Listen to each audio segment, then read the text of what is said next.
అందరికీ praise lord. ఫిబ్రవరి 14 ఈరోజు దేవుని వాగ్దానము. ఆశీర్వాదమునకు వారసులగుటకు మీరు పిలువబడితిరి.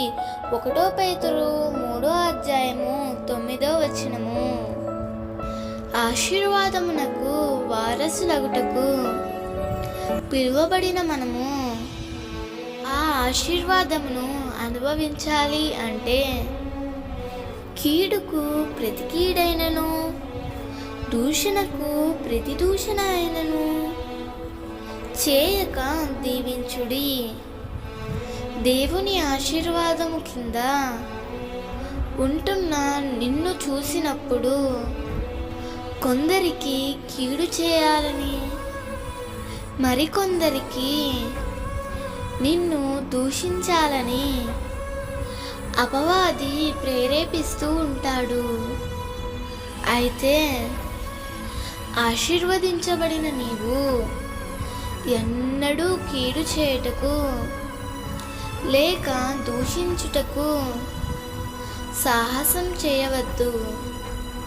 నీ పక్షముగా న్యాయం తీర్చే దేవుడు నీతో ఉన్నాడని గుర్తించి నీకు కీడు చేయతలంచిన వారిని, దూషిస్తున్న వారిని దేవుని బట్టి దీవించు. నీవు అలా చేయుట వలన రెట్టింపైన ఆశీర్వాదమును, దేవుని యొక్క దీవెనను అనుభవించగలుగుతావు.